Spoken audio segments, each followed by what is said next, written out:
So my guest to my left is Elvis Darko. He's the editor of the Finder newspaper. Elvis, good morning. Good morning. How you doing?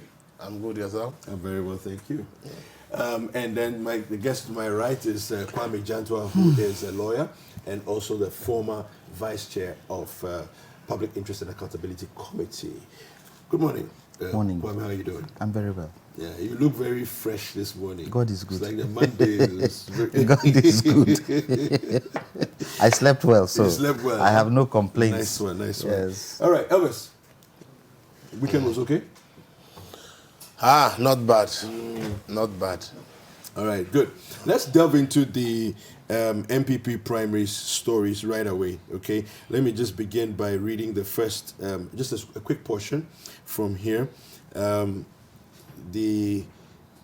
The story about the injunction to stop in Asawase. I'll read that quickly, and then we'll have a conversation about the various happenings. An aggrieved parliamentary aspirant in the new Patriotic Party's primaries in Asawase constituency, Manaf Ibrahim, has secured an interim injunction from a Kumasi High Court to restrain the party from conducting the election in the area. The aspirant went to court following a decision by the party to allow one of the aspirants in the constituency to contest unopposed.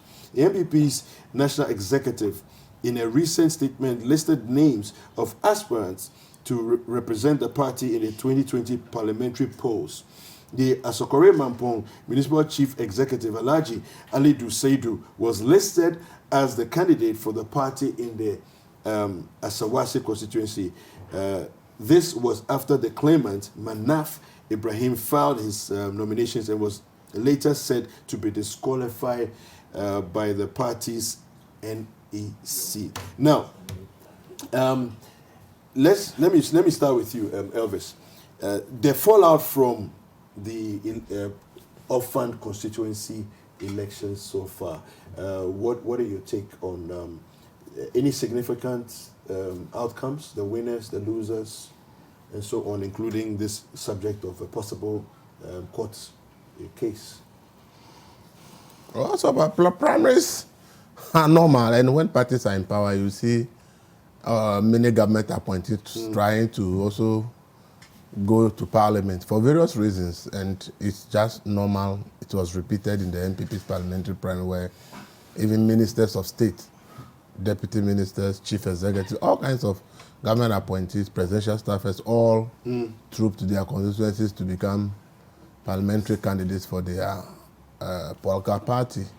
And for me, it's something that we should all look at, because, you see, people believe that once you are in parliament, you are secured. And since the constitution says the president should take 50% of appointees from parliament, it means that the possibility of you becoming a minister is high when you are in parliament. Yeah. So then everybody is trying to rise to parliament. Not probably because many of them want to go and serve, but because they want to be appointed ministers and deputy ministers to enjoy the largesse of those offices. And for me, that's why people like me hold the view that we should have a complete separation, where the executive should not have anything to do with the legislature. It should be complete separation. Nobody in parliament should become a minister. If you want to be a minister, be a minister. If you want to be in parliament and make the laws and hold the executive accountable. And for me, I think that the parliament is not being able to hold the executive accountable in this Fourth Republic, because any member of the parliament who belongs to the governing party at the time is expecting appointments from the executive. And therefore, when bills come and things, instead of scrutinizing it, he thinks that will put him in the bad book of the appointing authority. Yeah. And therefore, they just have to do anything and pass it. But if the person is not expecting the appointment from anybody and knows that I'll be a parliamentarian and I don't have the chance to become a minister, if it's coming from his or her own government, he wants to do more checks on those things. And so for me, this is a trend I wish we will look at as a people and address. Yeah. The issue of injunction, for me, I'm not much aware of that. I heard that the guy said it's not injunction. Whether the injunction was served, I don't know. But if it is served, there's a clear a violation of the laws, and the courts must make pronouncement. If it's really served, I believe the courts will annul order the NPP to do the right thing. But I think I've also had some NPP people who are even part of the elections committee saying that what happened in that constituency is not recognized because they are very much aware of the injunction. And see, it should not come as a surprise because politics is a mafia game. See, if you don't mafia people in politics, you will not get to where you want to get. So people will do anything in politics just to secure their position and suits that they want. And for me, that is something that we should all be interested in. I'm sad because I don't see a lot of females in the names that have been elected. And when we are talking about affirmative action, and we are looking at a key area like electing parliamentary candidates, and females are not really featuring in it, then obviously the fight for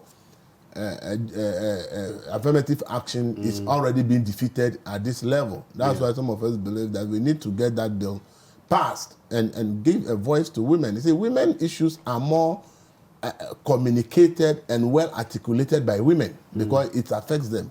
And therefore, if we are letting the men take all the decisions on behalf of females, it's not the best. So I believe that we need to get that bill done. It may give the parties an idea that, look, we can no longer continue to have filled men everywhere. We should begin to put up women and fight for the women to win those seats in the primaries, for them to represent us in parliament, for us to be seen as parties that are in support of affirmative action. And I think that it is something that is very important where we have to look at. And I don't know whether we really want to talk about the caliber of people who are elected, whether when they go to parliament, they will be able to serve as well. I want you to touch on that. And that is one thing, as I've said in the past, and I'll repeat it. We shouldn't be electing people because the person is wearing red or green. Even if it's your own party and the person comes, the first thing we should be looking at, what kind of ideology is the person going to propagate?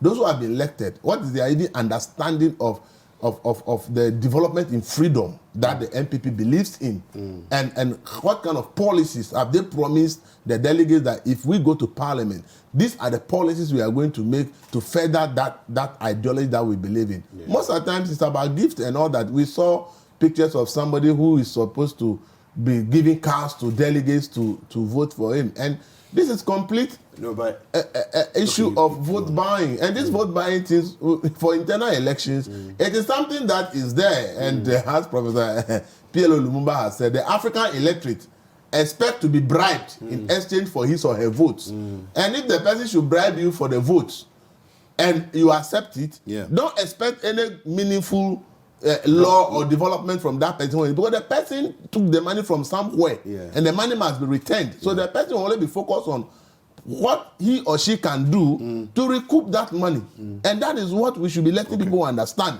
Okay. All right. I'll come back to you again. Kwame, I don't know if you followed it over the weekend. There were some key people that won, the primaries, including Prof. Yanka and Dr. Amin Adam and so on, government appointees, about 4 of them.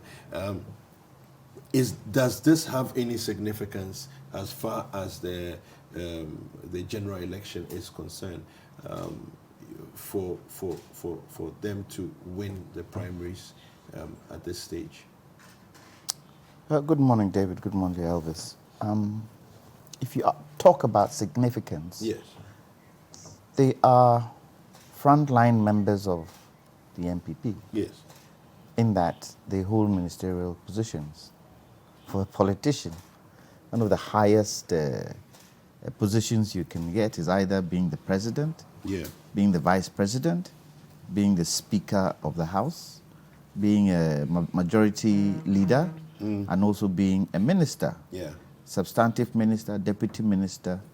You are out there and people get to know you. And so on that basis, the individuals who have won can be termed as significant. As to whether they can win the general election, that is up to the individuals and the voters to decide. Depending on the message they take, depending on whether the voters understand the message they are bringing, depending on whether the electorate still play choboy politics and don't look at the content of what the individual people who are standing for positions are bringing to the table. Yeah. So, for me, taking from where Elvis left off, I do not understand why everybody feels, especially parliamentarians, feel that we have to be a minister. What is there? What is it that is there that everybody feels they have to be a minister? Well, some would say that government has been turned into the biggest business of the Yes, land, it's a business. and so let's go make our money. It's a business. I would prefer that anybody standing in any constituency, they have a debate. They have a local debate in local town halls of the various people standing from the various parties. That is the only way voters will begin to understand content. Yeah. Elvis talked about ideology. What ideology? In the days of our forefathers and Nkrumahs who used ideology to rule this country, what ideology today is being used to rule this country? No ideology. Do people even understand what it means to have an ideology in politics? They don't understand. Because why? Money has taken top post in politics. And so we are at a crossroads, especially in Africa. You want to talk about Ghana, but especially in Africa. I was just reading something on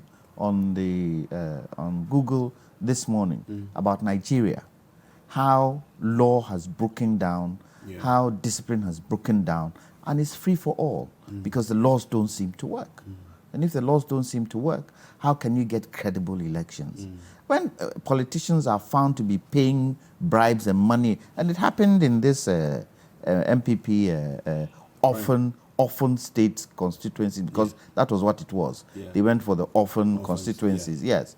And some have been, distributing envelopes. So I don't know if you saw the cutlasses and gas bottles. So I asked the question, if you feel you're an individual and you're capable of standing in that position, why do you need to do that? If you lose, you lose. If you win, you win. You don't need to pay any money. So we have to question ourselves in terms of those who stand, in terms of the voters. And unfortunately, two things go against the voter: poverty and lack of education. And so anybody who throws anything at them, they grab, no matter how little it is. But if you would grab it and do the right thing, then that's good. Because you see, people don't seem to understand. We are not building political parties. And I keep saying this. We are building a nation called Ghana. That is what we're building. No matter what party comes into power, we have to build this nation. No two ways about it. And if we don't build this nation, we mark time. And we mark time where that time gets to disaster and destruction. And it doesn't help us. Somebody has to say something about it. Somebody has to. In Asawase, there was an injunction, and I just read it at the beginning of the conversation. There's an injunction that was placed on the constituency there regarding that particular election. But somehow it seems like the election still went on because the party claims that they were not served. What are the possible legal ramifications of this? How can you go against law? How can you go against law? Well, they did. It is the responsibility of the individual to go seek whether that injunction is still in place. That is the responsibility of the individual. Really? And yes. But you can claim ignorance. Ignorance is no defense in law. But if I didn't know, I can go ahead. I said ignorance is no defense in law. So if you are claiming ignorance and they come and catch you, you cannot claim that as a defense. But if the person who is serving doesn't make sure that I have received the serve or service, whatever it is, how you term it legally, how is that my fault? Do you know the court? You are serving me. Do you know the court? And I don't. Do you know the court can cancel those elections because of that? Yes, I do. Yes. So who wins? And are you saying that the people within that constituency, are you saying that no NPP person knew about the injunction? Is that what you're saying? That's not what I'm saying. Exactly. I mean, somebody must have known something, and somebody must have said, hold on, I think there's an injunction in this constituency. Let's go find out. Let's go for, and sometimes, you know, I don't want to bring my dear friend, the president, in some of these conversations. But you see, the president he sits in a privileged position, not because he's president, but because he's a legal man. Okay. Because he's a legal man. So certain things that have legal connotations, he should advise his people that you can't do this. You can't go against an injunction of the court. So what if that day they were voting and the court brought bailiffs to stop the election? What would they have said? It would have turned into politics. NPP, NDC judges, A, B, C, D, E, they have come, they've stopped the election. But you've infringed against a court order. You've infringed against it. And so you see, this is where I say the mere fact that you want to win a constituency does not absolve you from going against the law. And the law is the primary rule that we all have to abide to. And unfortunately, we're not abiding to it. I'll tell you something that happened I saw this morning. At a junction, gentleman was coming in his pickup. Dressed well. He's in his tie, his shirt, his trousers. Guess where his suit jacket is hanging? Where will you normally hang a suit jacket in your car? In the back on a coat hanger. Okay. He's hanged it in the front on the passenger side. Oh, wow. He's hanged it front seat, passenger seat. Yes. That's dangerous. Exactly. Are you telling me that that man is not educated? Are you telling me he doesn't know it's against the law? And are you telling me if a policeman sees him, he will stop him? He won't. So we've put the law, we can't be bothered about the law in this country. And not until we bother about the law and get people educated on the law, we're in big trouble. Big, big trouble. Ayawaso West Wogon is a typical example. So what do you think it is that would inform the party to just run roughshod over a clear injunction by the court, though? I don't know. You've got to ask them. But because I don't understand it. I do not understand why a party knows or has or can find out whether there's an injunction. And I'm sure this injunction didn't happen yesterday. It's been there for a while. I'm not sure whether the story tells us the duration in which that injunction has been in place. And if there's an injunction in place, why? And the injunction, tell me, stems from incidents that happened within the constituency. Everybody heard about it. Everybody knew it's gone to court. So why would you go ahead and run the election? So the High Court, it was given, and it says here, you know how to do it, it's given under my hand and the seal of the High Court in Kumasi this day, 26th of September 2019, and this is by the High Court Registrar David Osei. Okay, so 26th, you know, and then the election took place. 26th what? 26th September. So, and the election took place? It was Saturday. Saturday was the 28th. 28th. So 2 so it's days fresh. ahead. Yes. It's fresh. Yes. And the reasons for the injunction?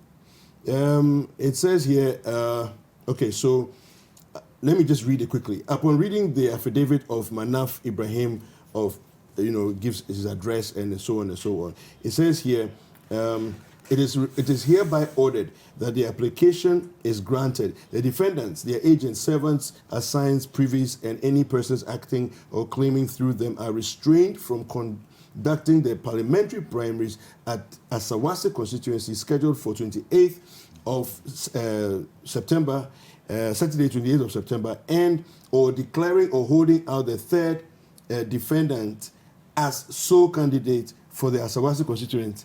The third defendant is further restrained from allowing himself to be declared or hold out as a sole candidate for the Asawase constituency for a period of 10 days. That's what it says.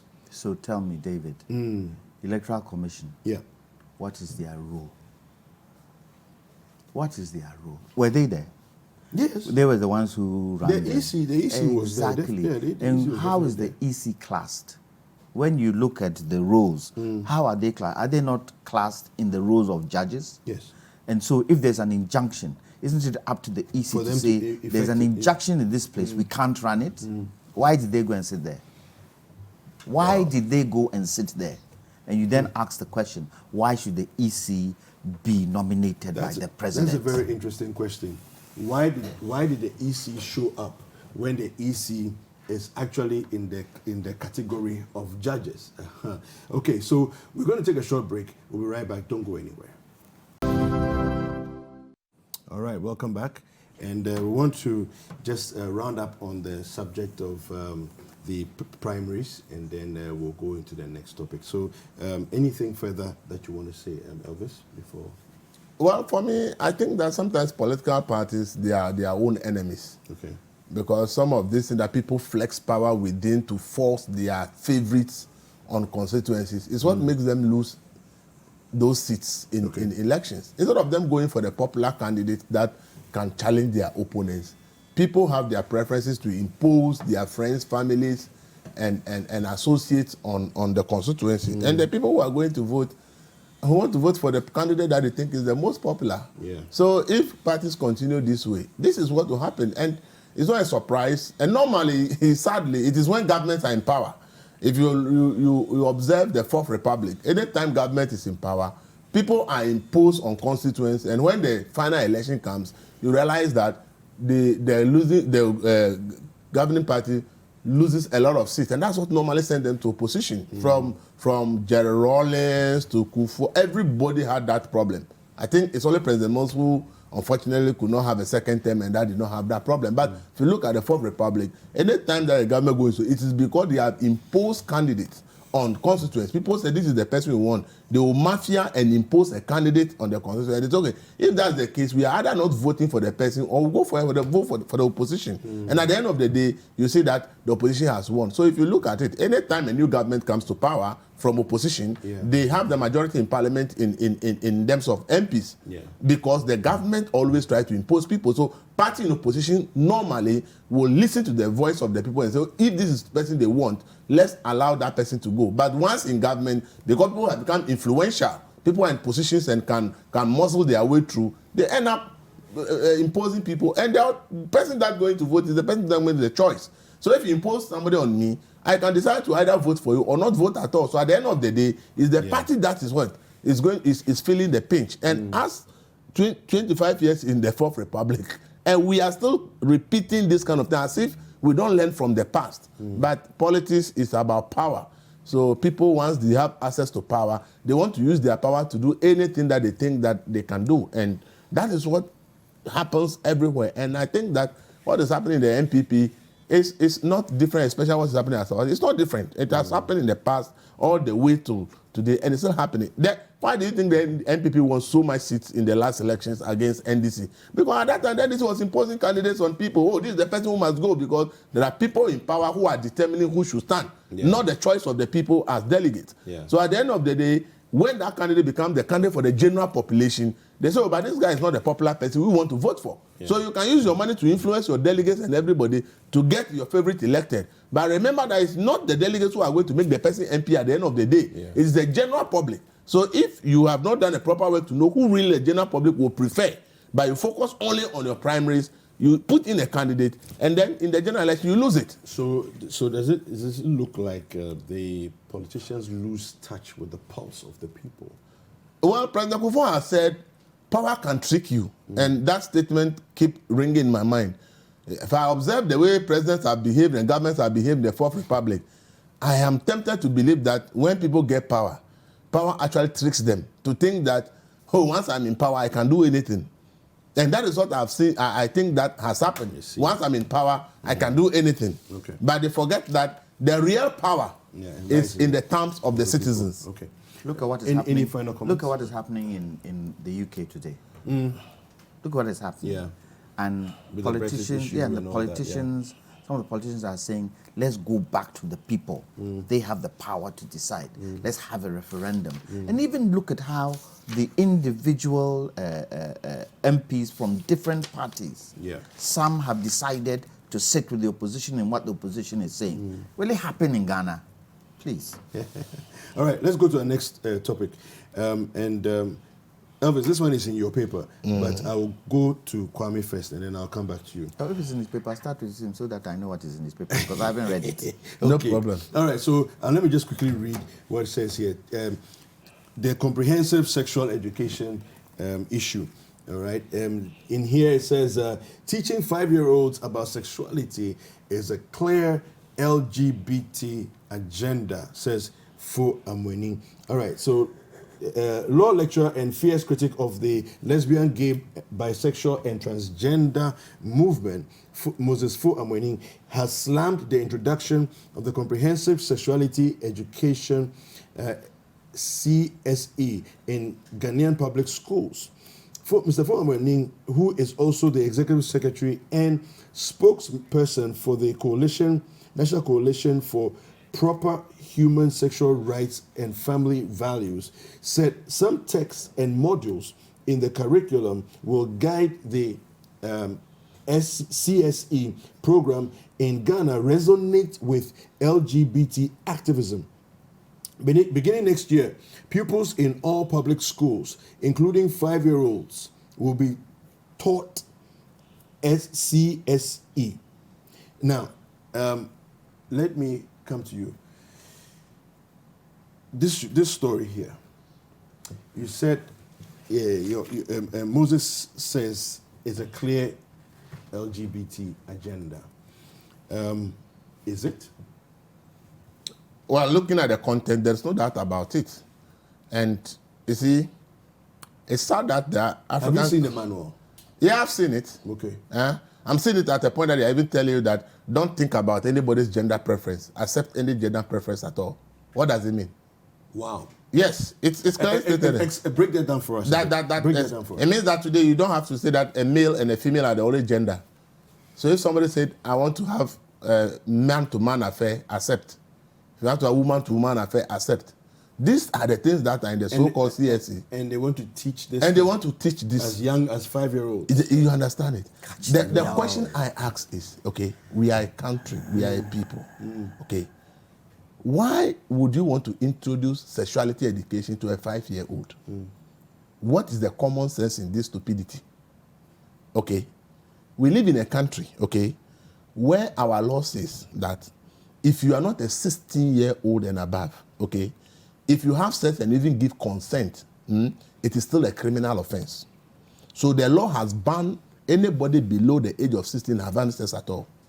So if the law bans anybody below age of 16 from having sex, what's the essence of teaching that person anything about sex? Well, some people would argue that you're preparing them. Please stop that nonsense ideology. Then remove the law, okay? We live in a country where we say if you are not 18 and you are applying for certain documentation, you can't sign it yourself unless your guardian signed. For example, it's a passport. And we are saying that people who will say that they are not capable of even signing a document in their name at age 18 should be introduced to sexuality education at age 5. If the person is banned from having sex until you are 16 and above, what's the essence of teaching the child anything about sex at the age of 5? The Western countries which are pushing this to us, okay, if you are caught in a Western country with anything pornography, child pornography, you go to jail. Yes. Okay? Yes. Even on your phone. Yes, anything. Even on your phone. You go to jail. Yeah. Okay? Anything that is deemed a child pornography, if you are caught with it, you go to jail. And the same person is telling you, teach children about sex. Can't we think as a people? So you said you want to be LGBT. I don't have a problem with you. I want to be heterosexual and straight.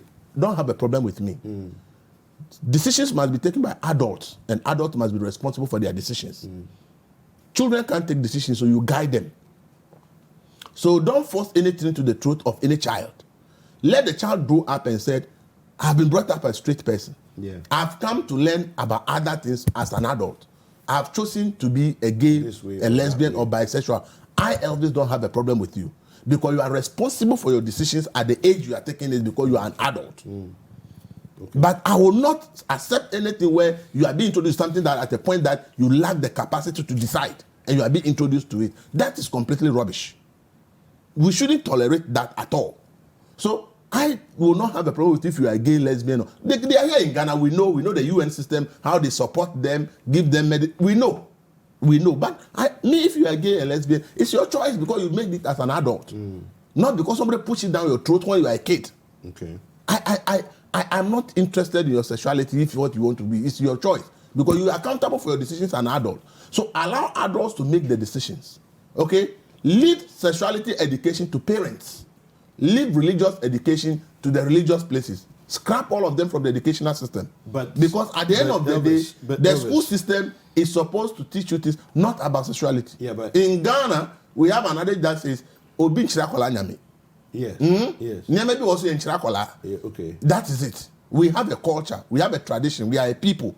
We can't sit here for somebody to just come and push something through our throat because we go for small loans.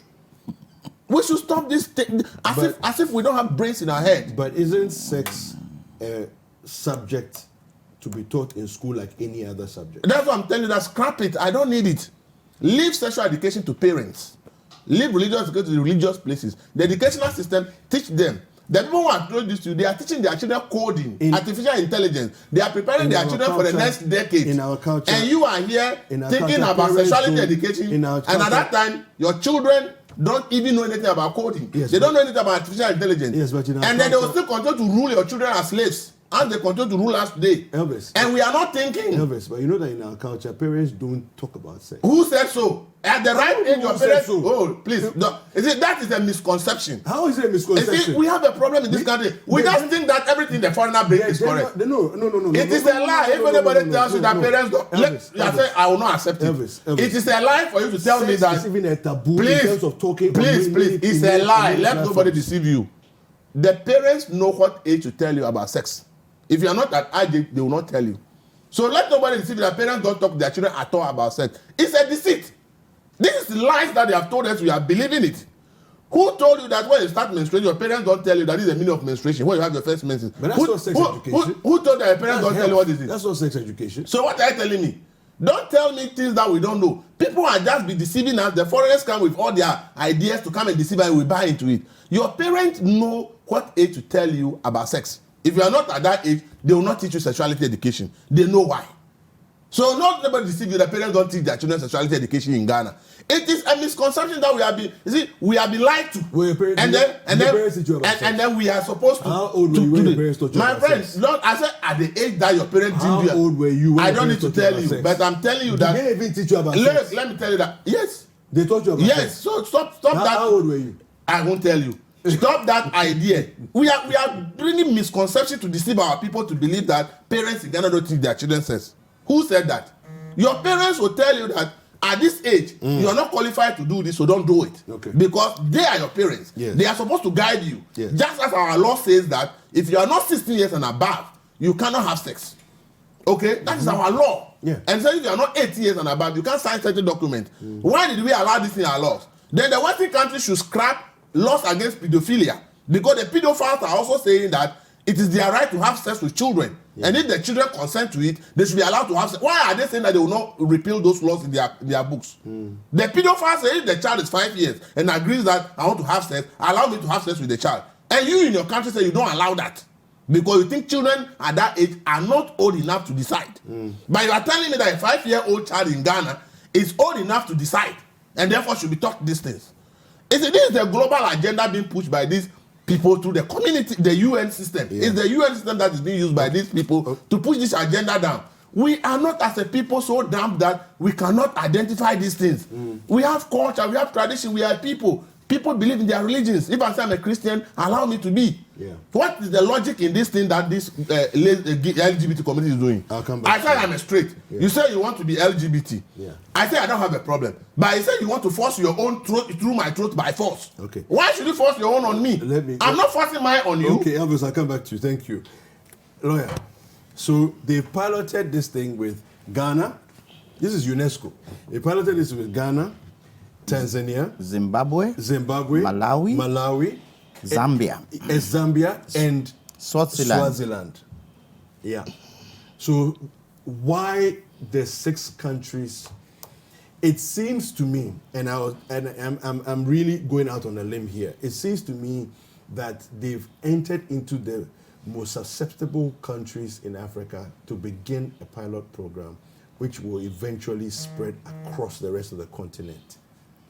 Let me make this claim, and I am not in line with Elvis. He says, if you're LGBT or whatever, leave it in your house. Do your thing. Me, yeah. I'm dead against it. Okay. I'm dead against gayism. I'm dead against lesbianism. I'm dead against all that stuff. And ask me why. Why? If we encourage it, the human race is finished.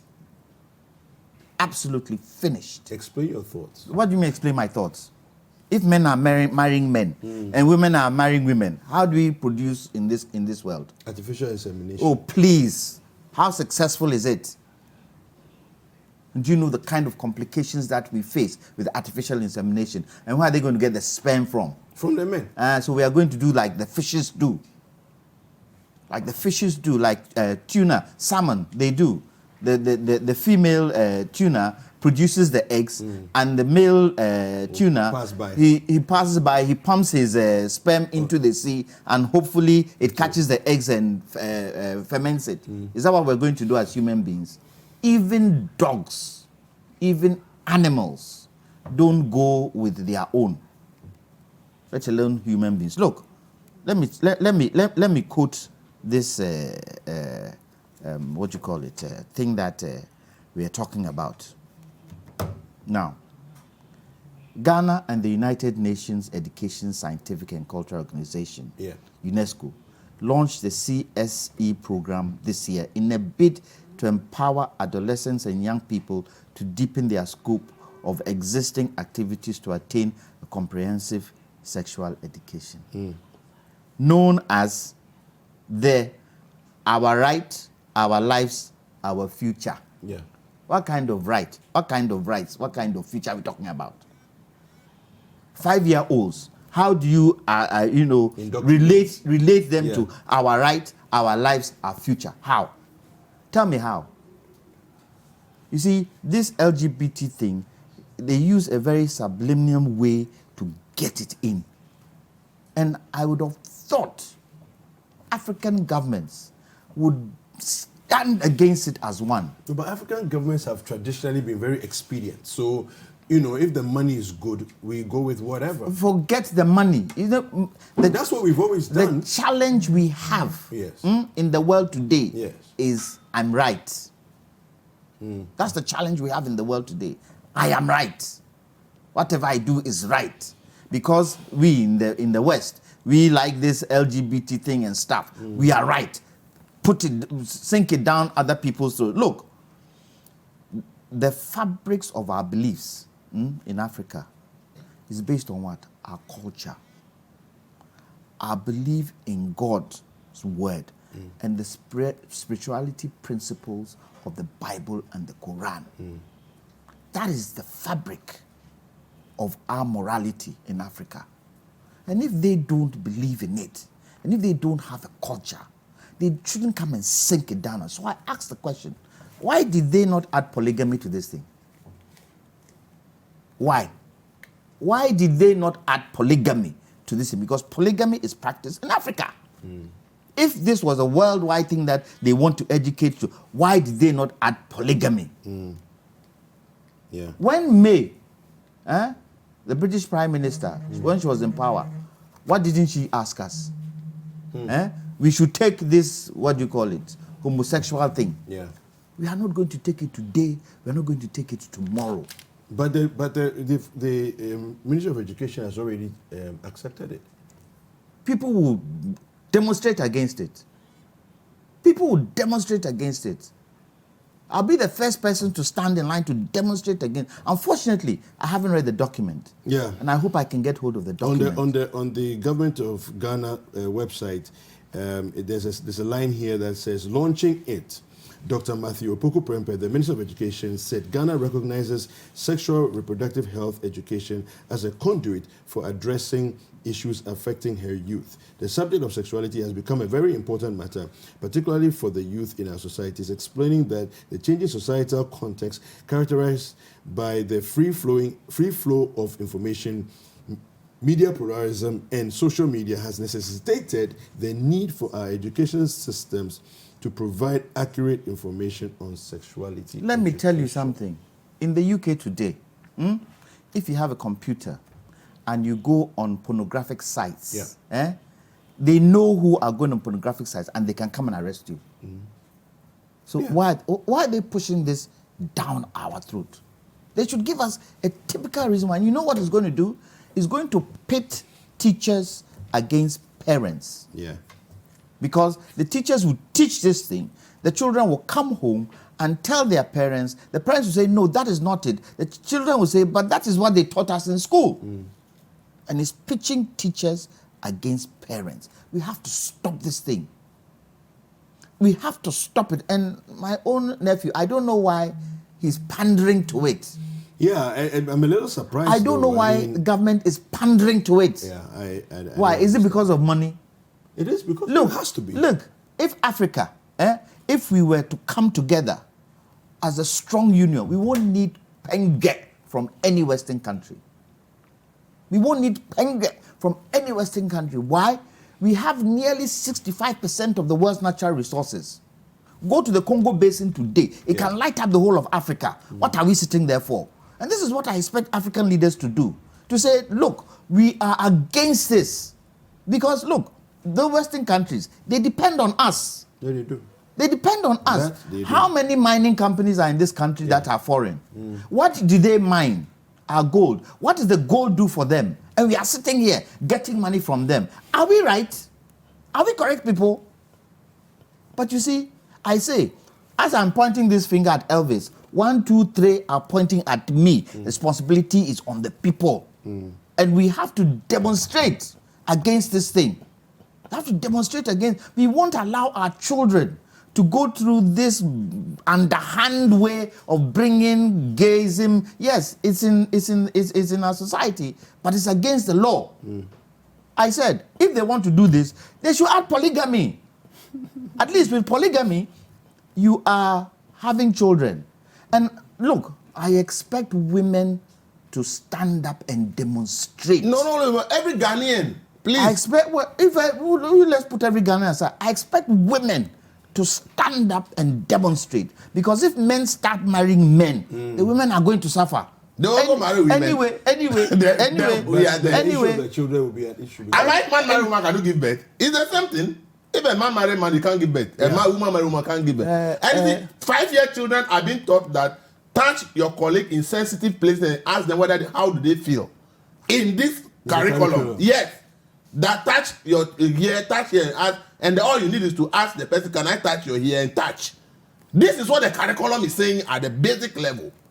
And people think that we should sit down for this thing. So if you are not careful, your boy and girl in the house will be in the room and be touching each other. Yeah. When your parents, you don't even know that that's what they are doing. You see, how crazy can we be in this country to sit down for this thing to happen? David, when you have a family of girls, and I'll take for instance, I have 5 sisters, I'm the only boy.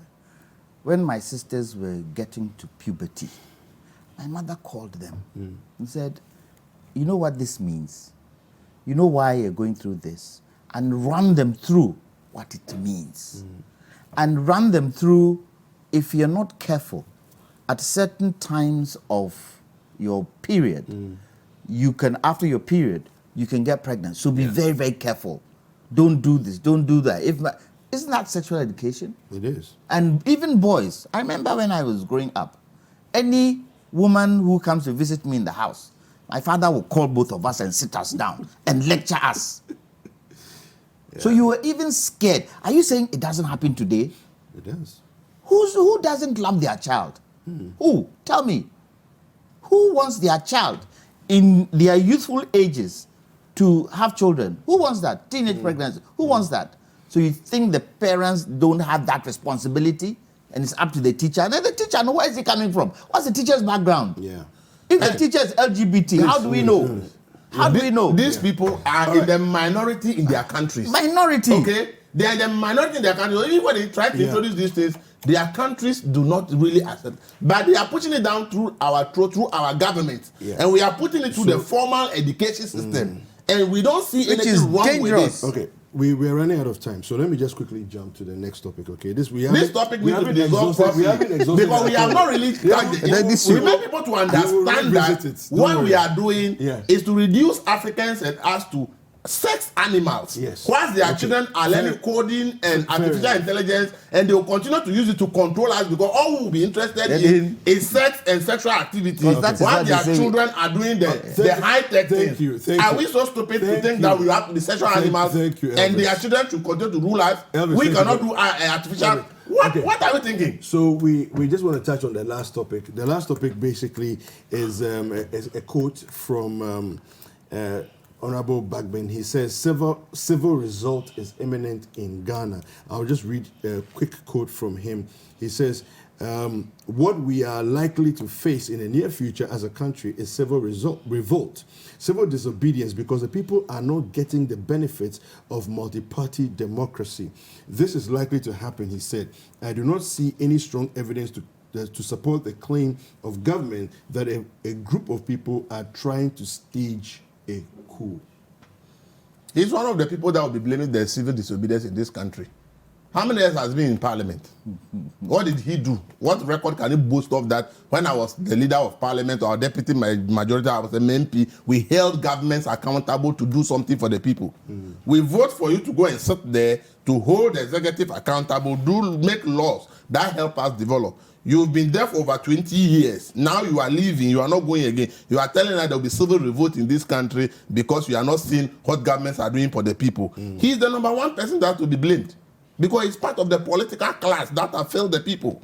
If by his own assertion, they has admitted they have failed us, then he himself number one because he has had key positions from ministerial positions to key positions in parliament. What did he use those powers that the people gave him? What did he use it for? Okay. So if he claims that there's possibility of civil disobedience in this country, he is part and parcel of the people who have created that problem. Okay. We have a minute. I wish somebody other than Babing said that. Did he not join a party created by a coup maker? Did he not? No, answer me. Please, I'm not the one answering questions. No, but did he not? The NDC, who heads the NDC? Who is chairman of the NDC? Isn't it Jerry Rawlings? How did Jerry Rawlings come into power? Isn't it through a coup? And then he metamorphosed into a civilian leader. So what are we talking about? Let's call a spade in this country and stop the things that we talk about. How does he know? How does he know? Yes, things in this country are, and I'll ask the question, if his party were in power, would he say the things he said? Would he say the things he said? And this is why I blame our academics. This is why I blame our academics. Academics are supposed to go out into the society and do the research to see whether such things are possible. But no, they are quiet and silent. Okay. So thank you very much to my guests, Kwame Jantuah, a lawyer, and also the former vice chair of PIAC, and then also Elvis Darko, who is the editor of the Finder newspaper. My name is David Kwekuseche, and I want to say categorically here that I will be tolerant to the people who are of the LGBT community, but I have no tolerance for their actions and the agenda that they are pushing down our throats. No tolerance whatsoever. You can do your thing in your own community, but it is not for the rest of Ghana. Thank you for watching this segment of the show. We'll be right back with the next segment. Hi guys, I hope you enjoyed this video. Subscribe to our YouTube channel, The Citi Tube, for exclusive breakfast daily content and other Citi TV programs. Like, comment, and share with your friends.